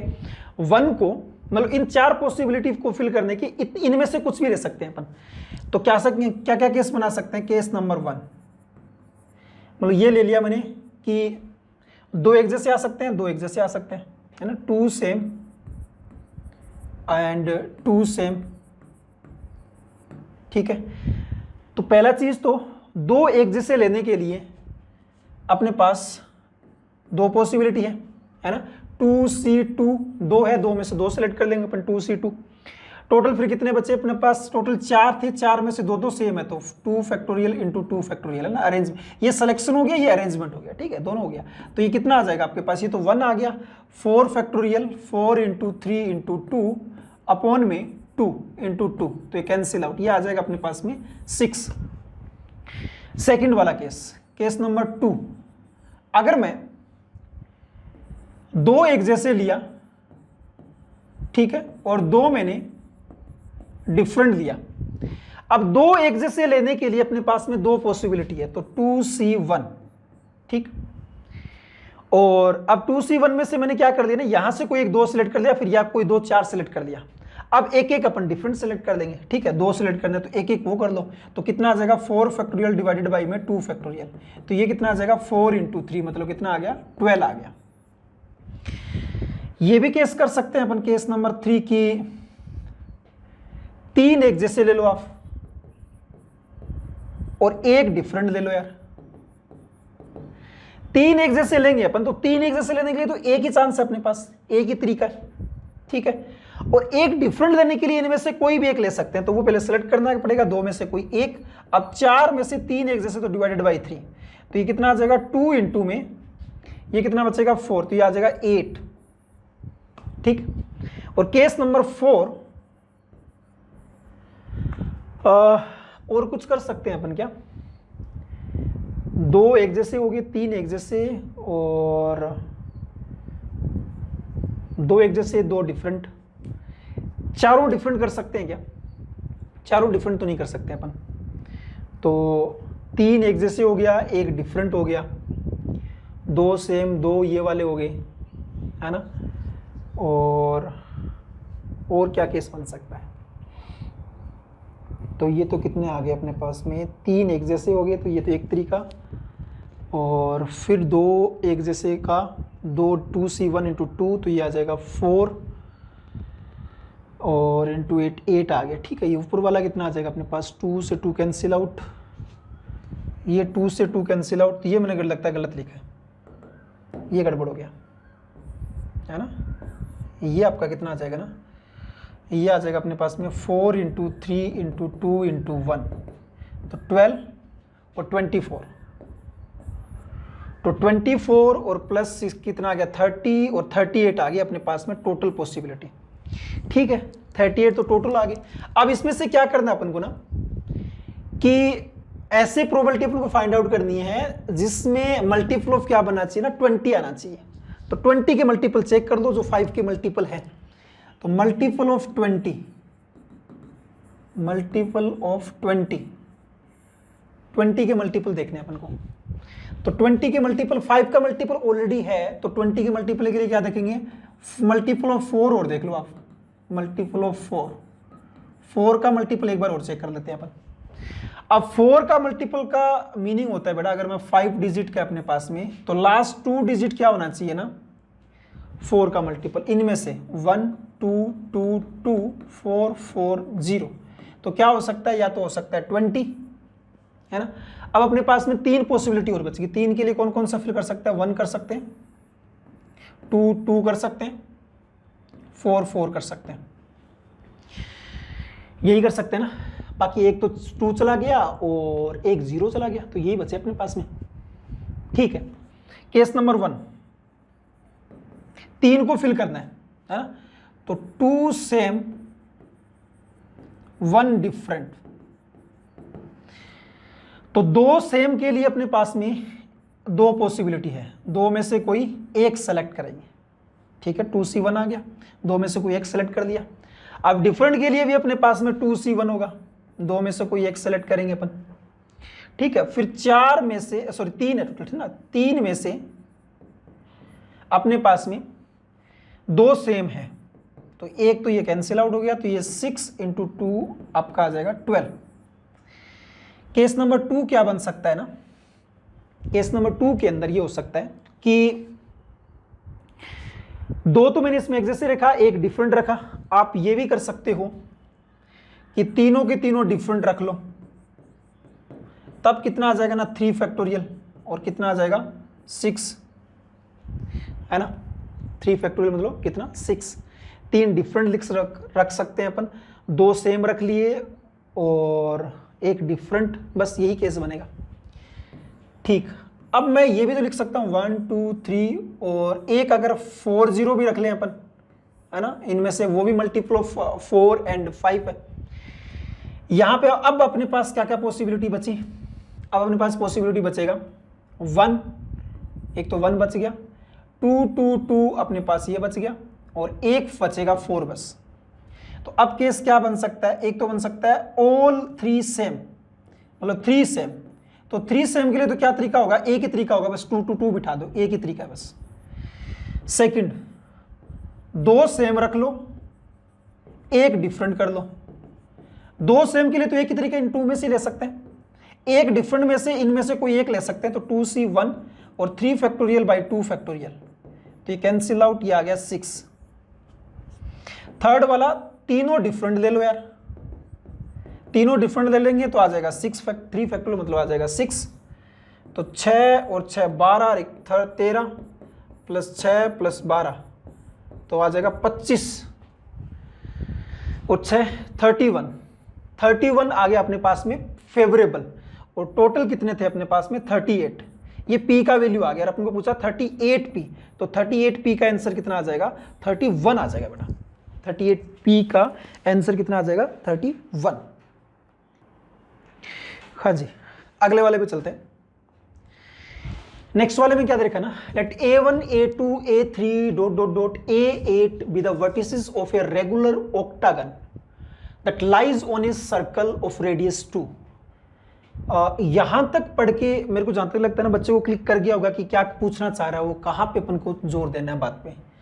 रेगुलर ऑक्टागन और एक सर्कल पे लाई कर रहे हैं, तो कॉम्प्लेक्स नंबर चैप्टर पे बात आती है अपनी, है ना, जो अपन क्यूब रूट ऑफ पढ़ते हैं ना, यूनिटी अनथ रूट ऑफ यूनिटी, उस वाला है। इसमें अनथ रूट नहीं, 8th रूट ऑफ यूनिटी की बात, यूनिटी ना होके रेडियस 2 दिया है तो उस फॉर्म का आ गया। इसको मैं ऐसे लिख सकते हैं ना अपन कि z इज इक्वल टू, अगर ये क्यूब रूट ऑफ मतलब 8th रूट ऑफ यूनिटी होता तो रेडियस 1 रहता है, यहाँ पे रेडियस 2 है, तो हम इसको ऐसे लिख सकते हैं ना 2 टाइम्स 1 की पावर 1/8, डबल हो जाएगा जस्ट उसका, है ना। तो ये लिख सकते हैं अपन z की पावर 8 माइनस में 2 की पावर 8 इज इक्वल टू 0, ये चीज बन के आ गया एकदम, है ना। Let p be a point on the circle, ठीक है।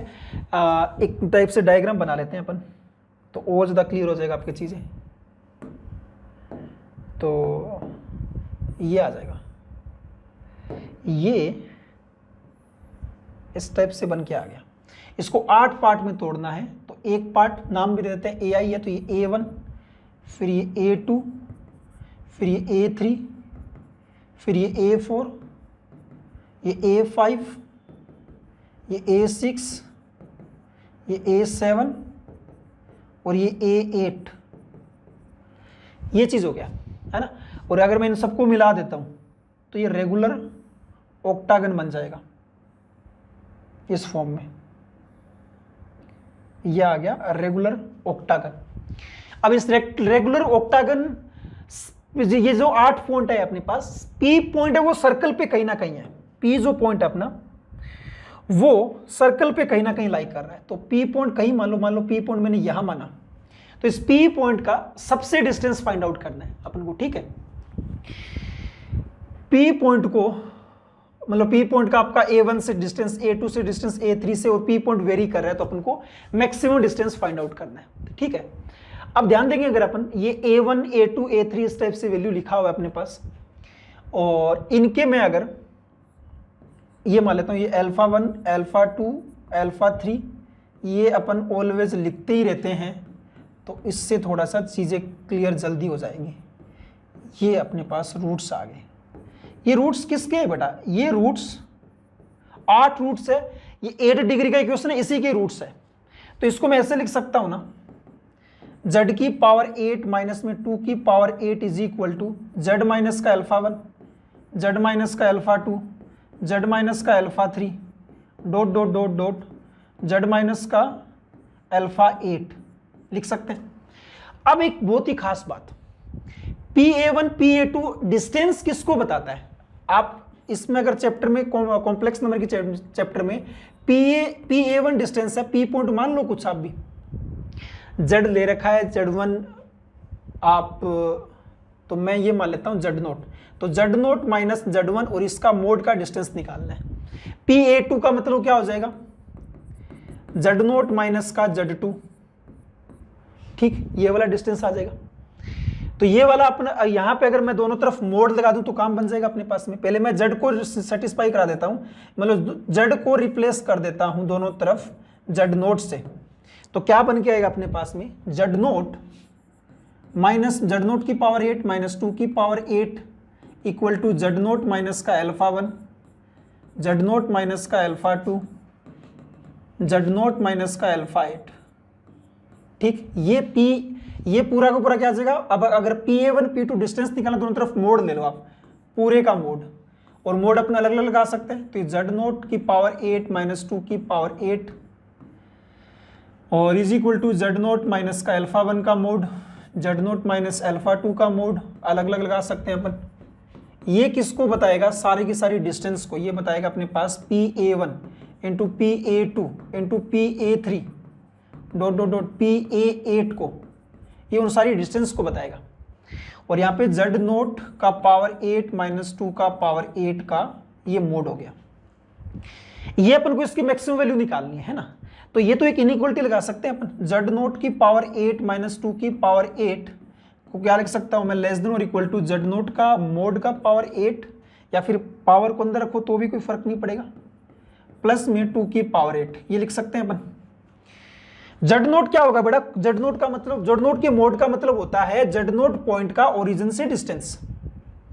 जेड नोट पॉइंट का, जेड नोट पॉइंट इसको माना तो जेड नोट पॉइंट का ओरिजिन से डिस्टेंस, उसी को बोलते हैं mode z note. Mode z note का मोड, जेड नोट पॉइंट का ओरिजिन से डिस्टेंस, वो कितना है, रेडियस 2 के बराबर। तो ये तो 2 की पावर 8 प्लस 2 की पावर 8, तो 2 की पावर 9 मतलब 512, लेस देन और इक्वल टू 512, मैक्सिमम वैल्यू कितना आ जाएगा 512, आपका इसका फाइनल आंसर आ जाएगा बेटा। नेक्स्ट वाले पे चलते हैं।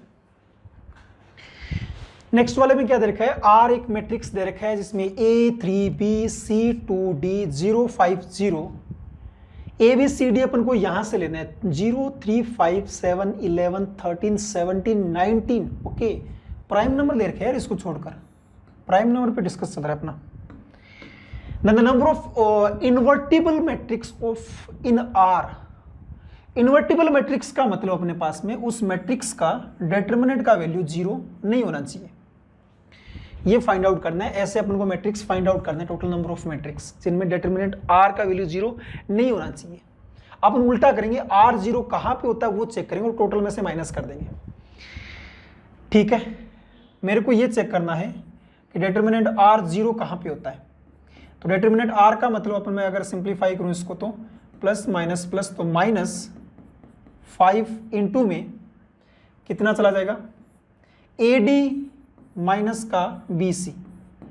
अब ये AD माइनस BC 0 होने के खूब सारे तरीके हो सकते हैं यार, कि A इंटू डी और ये इक्वल हो जाए। मतलब केस नंबर 1 ये हो सकता है कि AD इक्वल टू BC हो जाए, है ना, AD इक्वल टू BC हो जाए, है ना, और ये किसके इक्वल टू हो जाए, 0 के इक्वल टू हो जाए, क्योंकि 0 भी एक टर्म है इनमें, तो कोई मल्टीप्लाई 0 लेके अपन। तो कैसे कैसे हो सकता है अपने पास में कि कोई अपन ने नंबर सिलेक्ट, मतलब पहले तो कोई 0 1 ले लो आप, कोई 0 अपन ले लेंगे और वो कहीं भी बिठा सकते हैं A या D की जगह, है ना, तो 2 पॉसिबिलिटी है उसके पास में। बाकी बचे हुए के लिए फिर 8 तरीके हो गए। ठीक है, 8 में से कोई एक ले सकते हैं। -1 क्यों कर रहे हैं, क्योंकि कोई दोनों 0 ना हो जाए, सेम इसके लिए हो जाएगा 2 इंटू 8 माइनस का 1, तो कितना आ जाएगा 16 माइनस 1 15 इंटू 15 225, ये आ गया। केस नंबर 2, केस नंबर 2 में अपन ये कर सकते हैं कि AD इक्वल टू BC हो जाए बट वो 0 ना हो। तो अगर ये 0 नहीं होगा तो क्या क्या पॉसिबिलिटी हो सकती है, फिर 0 को तो ले नहीं सकते क्योंकि मल्टीप्लाई में 0 तो छोड़ना पड़ेगा। तो कितने बचे, 3 3 6 1 7, 7 बचे ना। 7 में से अपन यहाँ पे कोई 2 सेलेक्ट करेंगे, है ना, 7 में से कोई 2 सेलेक्ट किए। अब यहाँ पे इन 2 में से कहीं पे भी जा सकता है, उसके लिए 2 तरीके, इनमें 2 में कहीं पे भी जा सकता है, उसके लिए भी 2 तरीके। तो कितना आ जाएगा ये अपने पास में 7 इंटू 6 बाई 2 इंटू 2 इंटू 2, तो ये कैंसिल आउट, ये 42 84 तरीके ये आ जाएंगे बेटा। और केस नंबर 3 कि तीनों ही आप इक्वल टू कर दो, तीनों ही आप इक्वल टू कर दो। तीनों इक्वल करने के तरीके कौन से आ जाएंगे, 7 तरीके आ जाएंगे बस। इन 7 में से कोई एक रख दो आप, है ना, 1 1 1 रख दो, 7 7 7 रख दे सबकी जगह, है ना, 7 तरीके हो सकते हैं कोई। तो अगर मैं ऐड करूं 225 प्लस का 84 प्लस का 7, तो 7 4 11, 11 में से 11 और 5 16, आंसर बची 1 8 2 10 11 1 तो 3, ये आ गया ना।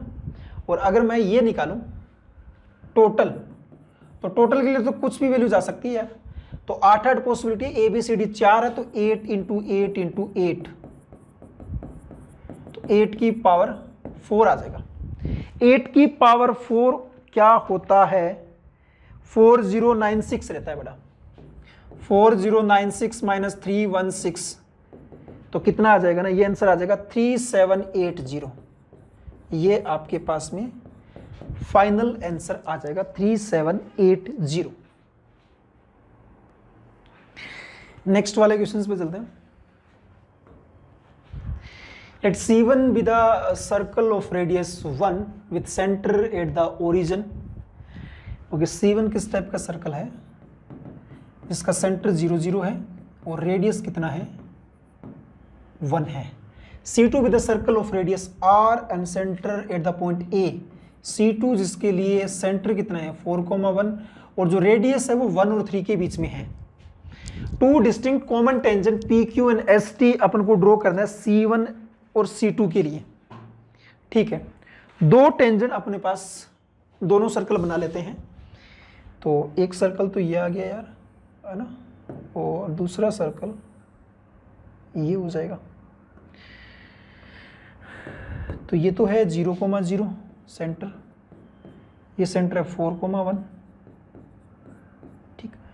तो अगर अपन कॉमन टेंजेंट ड्रॉ करें, एक तो ये आ जाएगा और दूसरा ये अब पता है अपन को कि आगे चल के इंटरसेक्ट भी करेंगे, ठीक है। कैसे कैसे लैंग्वेज है वो पढ़ लो आप। Two distinct common tangent PQ and ST of C1 C2 are drawn. The tangent PQ touches the C1 at P। अच्छा, इस PQ टेंजेंट कैसे बोला, यहाँ पे P पे, यहाँ पे Q पे, ठीक है। फिर यहाँ पे ये SP बोला गया। टेंजेंट ST टचेस, हाँ S और बोल रखा है, S और T बोल रखा है, ठीक है, यहाँ तक ठीक है। Mid point of the line segment PQ and ST are joined. Mid point in line segment के, ठीक है, इसके मिड पॉइंट को मैं बोलता हूं PQ तो यूज कर रखा है, ST X बोल दो।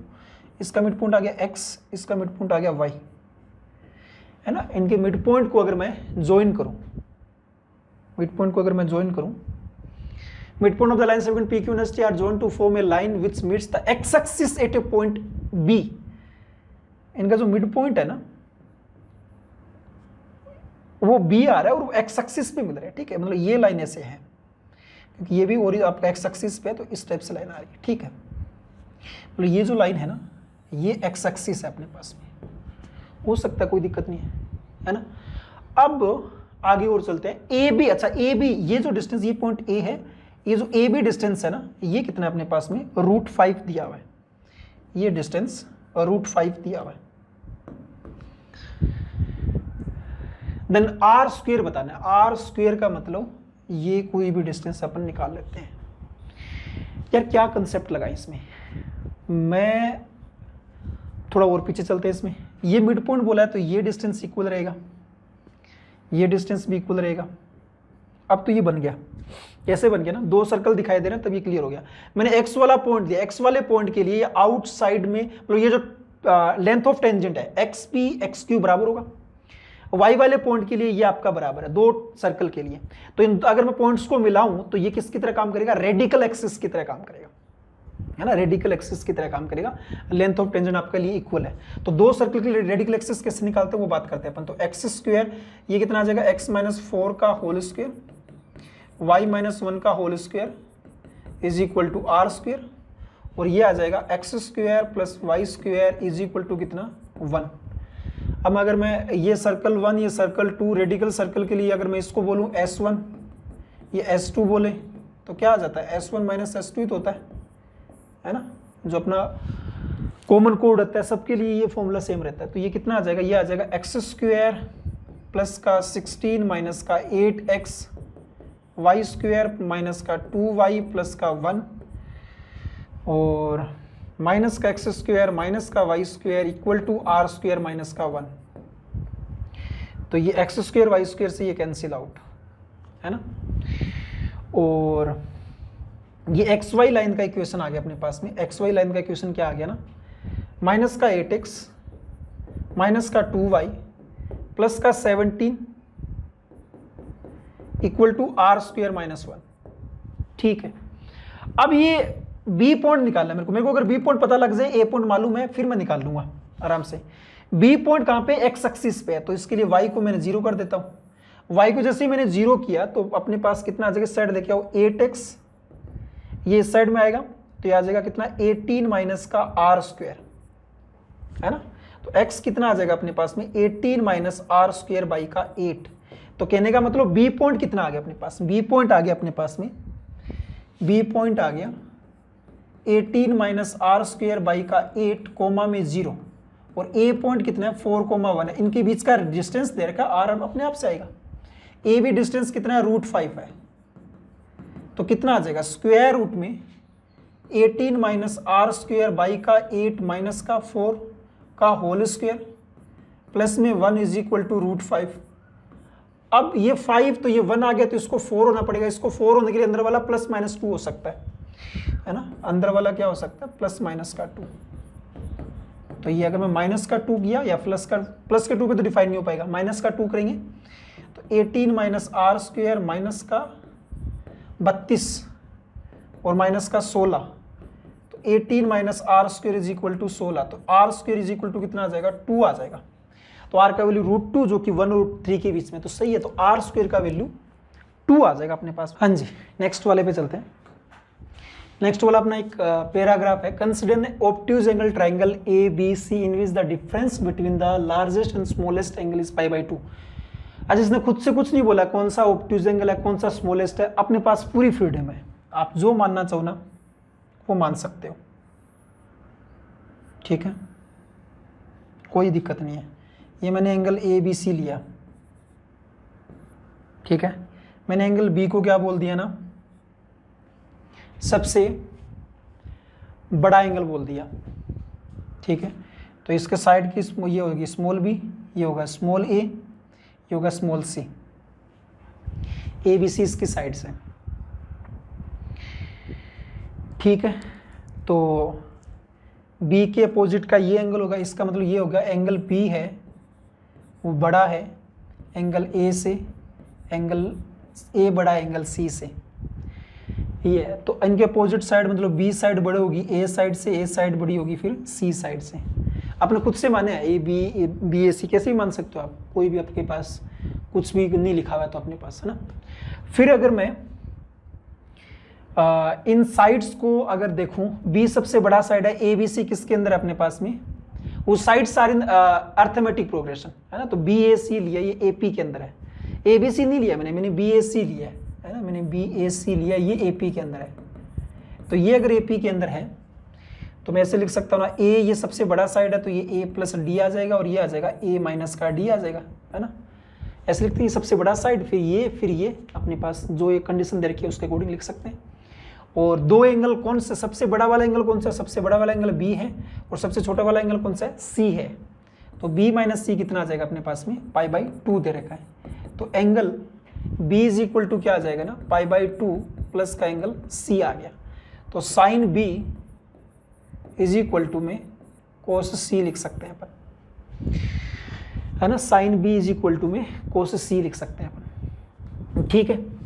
अब मैं लगाता हूँ इसमें ये कंडीशन कि b अपॉन में साइन b, साइन रूल मतलब कैलकुलेशन इस क्वेश्चन में है ही सही में ज़्यादा, a अपॉन में साइन a और c अपॉन में साइन c, ये चीज़ लगा दिया मैंने, है ना।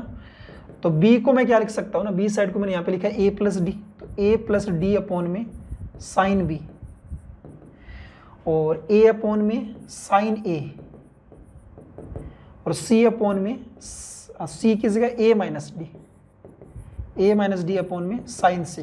पहले तो मैं ये वाला चीज़ यूज़ करूँगा, साइन b निकाले तो इक्वल टू क्या लिखते हैं अपन, 2r लिखते हैं। r का वैल्यू यहाँ पे कितना दिया हुआ ना, suppose that vertices of this triangle lies on a circle of radius 1, 2r, तो यहाँ पे 2 लिख दिया मैंने, r का वैल्यू 1। एक तो आ जाएगा अपने पास में साइन b कितना आ गया ना, साइन b आ गया अपने पास में a प्लस डी बाई में 2, ठीक है। और साइन c कितना आ जाएगा ना, साइन c आ जाएगा अपने पास में a minus d by two. अगर मैं दोनों तरफ स्क्वेयरिंग करूँ तो sine square b is equal to sine को स्क्वेयर सी को 1 माइनस साइन स्क्वेयर सी, ये चीज लिख सकते हैं ना। तो ये लिख दो साइन स्क्वेयर बी मतलब a प्लस डी का बाई टू का होल स्क्वायर, इसको इधर लेके प्लस कर दो, प्लस में a माइनस डी का बाई टू का होल स्क्वायर इक्वल टू कितना है 1। तो बाई में तो 4 आ गया और ये कितना आ जाएगा a square plus a square 2a square 2d square, और वो वाला टर्म कैंसिल आउट हो जाएगा 2ad, ये minus 2ad cancel out is equal to कितना आ जाएगा 1। तो a square plus d square is equal to कितना आ गया ना अपने पास में 2 आ गया है ना। एक तो आ गया अपने पास में a square plus d square is equal to 2, first equation. उसके बाद में क्या कर सकते हैं अपन ना कि यहाँ पे अगर मैं लिखूँ तो a इज इक्वल टू मतलब sine a is equal to कितना आएगा a बाई टू आ जाएगा, sine a is equal to a by two आ गया। तो अगर मैं कोस a लिखूँ, कोस a लिख सकते हैं ना, कोस a कितना आ जाएगा ना, कोस a आ जाएगा अपने पास में, a के अपोजिट की साइड है तो इन दोनों का स्क्वायर माइनस करेंगे अपन है ना, मतलब क्या लिखेंगे बी स्क्वायर प्लस सी स्क्वायर माइनस का a स्क्वायर डिवाइडेड बाई में 2bc।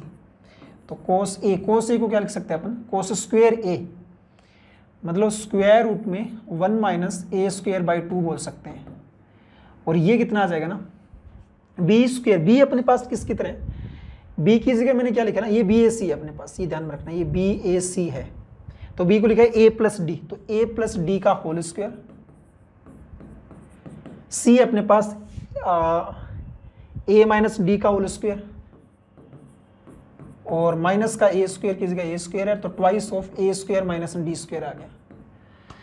यहाँ पे क्या बचेगा ना ए डी स्क्वायर, ये क्या आपका ये आ जाएगा 2a स्क्वायर, एक स्क्वायर दिया तो a स्क्वायर प्लस में 2d स्क्वायर 2ad वो कैंसिल आउट, ये twice of a square minus D square और ये आ जाएगा 1 माइनस a स्क्वायर बाई में 2, स्क्वेयरिंग कर दिया तो इधर भी स्क्वेयरिंग हो जाएगा।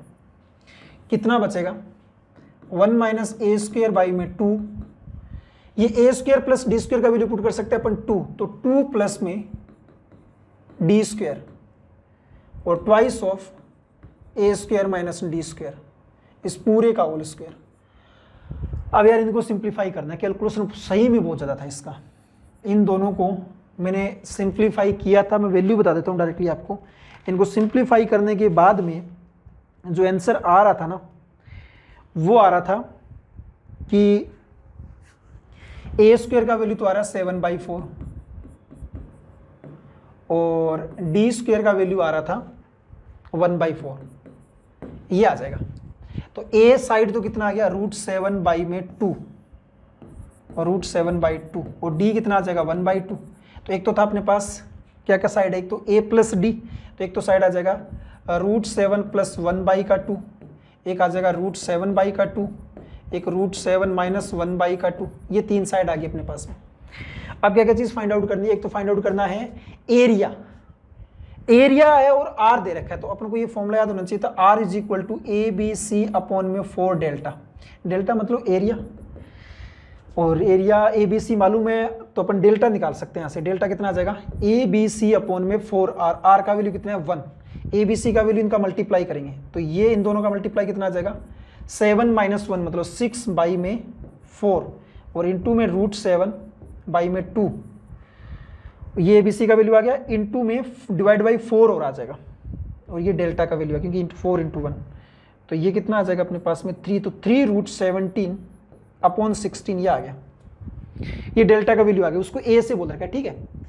तो ए ये आ गया 16 × a स्क्वायर, तो 16 × 3√7/16 का होल स्क्वायर, यही तो है ना a मतलब ये, हाँ ठीक है। तो ये आ जाएगा 4, तो 12 × 7 ये आ जाएगा 144 × 7, तो 8 और 2 तो 3 1008, ये आपका फाइनल आंसर आ जाएगा बेटा। नेक्स्ट वाले में क्या पूछा हुआ है, इन रेडियस पूछा, तो in radius equal to small r equal to delta upon s, delta भी निकाला अपन ने 16 कितना था, डेल्टा था अपने पास में 3√7/16, एस का मतलब तीनों को ऐड कर दो तीनों को अगर मैं ऐड करूंगा तो 1/2 कैंसिल, 3√7/2 और 1/2 और दिखाते हैं इसके लिए a plus b plus c/2, तो ये कैंसिल आउट, ये 4/16 मतलब कितना 1/4 मतलब 0.25, ये आपका क्या आ जाएगा, फाइनल आंसर आ जाएगा बेटा। चलिए नेक्स्ट वाले पे चलते हैं। नेक्स्ट वाले पैराग्राफ में क्या है ना, consider the 6 × 6 square in the figure, let a1 a2 dot a and 49 with the point of intersection, total 49, ठीक है 49 होंगे क्योंकि ये 7 रो तो ऐसे हैं, मतलब 1 2 अगर काउंट करोगे तो आप 1 2 3 4 5 6 7 और 7 ऐसे कॉलम है, तो आपस में 49 इंटरसेक्शन होंगे, तो ठीक है ये टोटल आपको दे भी रखा है। Dots in the picture in some order, we say that AI and AJ are friends if they are adjacent along a row or along a column, मतलब ये दो पास पास वाले ये फ्रेंड्स हैं, ये दो पास पास वाला कॉलम के लोग ये भी फ्रेंड है, ये भी फ्रेंड्स है, ऐसे फ्रेंड्स बने हुए हैं, ठीक है। तो अपने से पहले हटा देता हूँ इसको, समझ में आ जाए। तो क्या कंडीशन दिया हुआ है पहले पार्ट में, AI के लिए सबके लिए इक्वल चांस है, ठीक है। PI with the probability that randomly chosen point has I many friends, I equal to 0, अच्छा 0 फ्रेंड्स, 1 फ्रेंड्स, 2 फ्रेंड्स, 3 4 तक friends, let x with the random variable such that, अच्छा पहले चेक कर लेते हैं अपन 0 फ्रेंड्स वाले, xi लिख लेते हैं 0 फ्रेंड्स, 1 2 3 4 है ना, तो चेक कर लेते हैं अपन उनके लिए कितने कितने चांस है, 0 फ्रेंड्स के लिए कितने हैं, तो प्रोबेबिलिटी p बोल दिया मैंने। पहले देखो आप, जैसे मैंने इस पॉइंट को उठाया फर्स्ट वाले को, इधर गया, कितने फ्रेंड्स, 2 फ्रेंड्स, फिर मैंने इस वाले पॉइंट को लिया, इधर गया, ऊपर गया, नीचे गया, कितने फ्रेंड्स, 3 फ्रेंड्स, इस वाले पॉइंट को पकड़ा, इधर 4 फ्रेंड्स, तो मेरे पास 2 वाला मिल रहा है, 3 वाला मिल रहा है, 4 वाला मिल रहा है, 0 वाला तो ही नहीं, तो ये 0 आ जाएगा, ये 0 आ जाएगा, 1 वाला भी कोई नहीं है ना। 2 फ्रेंड्स वाले कौन कौन से होंगे, सिंपल सी देखो, 2 फ्रेंड्स वाले कॉर्नर वाले रहेंगे 4, और कोई नहीं हो सकता है ना, तो 4 रहेंगे कितने में से, 49 में से। 2 फ्रेंड्स वाले कौन कौन से होंगे, इसको पकड़ा मैंने, नहीं सॉरी 3 फ्रेंड्स वाले, तो ऊपर वाले नीचे ये वाले लाइंस वाले, ये लाइंस वाले काउंट कर लो कितने, 1 2 3 4 5, सिमिलरली 5 ये, सिमिलरली 5 ये, सिमिलरली 5 ये, तो कितना आ जाएगा 5 × 4 20, टोटल कितने में से, 49 में से। बचे हुए वो हो जाएंगे, बचे हुए काउंट कर दो आप, ये वाले कितने बच गए, वैसे भी निकाल सकते हो, 49 में से हटा दो आप 24 हटा दो, 25 बच जाएंगे, तो 25/49 बोल सकते हैं।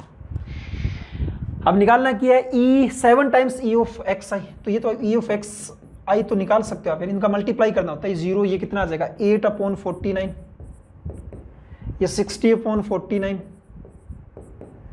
ये 100/49, तो कितना आ जाएगा 168/49 इंटू 7 निकालना है, तो 7 24 आंसर आ जाएगा, इस वाले का 24 अपना फाइनल आंसर आ जाएगा बेटा। ऐसे अपन सिंप्लीफाई कर सकते हैं। हाँ जी नेक्स्ट वाले पे चलते हैं। नेक्स्ट वाला लास्ट अपने questions, 2 distinct points are chosen randomly out of the points, okay 2 point select करने हैं 49 में से, तो टोटल निकाल लेते हैं अपन पहले, तो टोटल कितना आ जाएगा 49C2, तो 49 × 48/2 मतलब कितना 24, तो 49 × 24 अपना टोटल आ गया। Let P be the probability that they are friends, लगातार 2 फ्रेंड्स अपन को सेलेक्ट करने, 2 डिस्टिंक्ट पॉइंट्स, ठीक है। कैसे कैसे कर सकते हैं वो देखो आप, मैं लगातार 2 पॉइंट ये ले सकता हूँ इस टाइप से, तो ये कॉर्नर वाले के पास कैसे हो सकता है ना, 4 × 2 वही वाला तरीका है ना। ये 5 वाले कितने टाइप से जा सकते हैं, 3 टाइप से, तो टोटल 25 थे है ना, कितने थे 20 थे, तो ये 3 तरीके से जा सकते हैं, और फिर टोटल 25 बचे थे, इनके पास 4 तरीके हैं, ठीक है।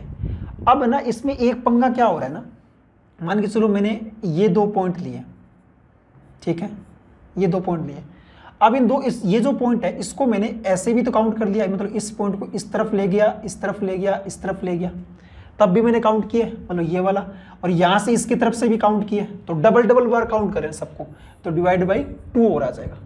तो कितना आ जाएगा 8 मतलब आ गया ये 4, 60 मतलब आ गया 30 और 100 मतलब आ गया 50, तो 84 डिवाइडेड बाई 49 इंटू 24, तो ये कितना आ जाएगा 2 थोड़ी आएगा यार, कैंसिल आउट करना है यार, तो 12 और यहाँ पे 42, तो ये आ जाएगा 6, ये आ जाएगा 21,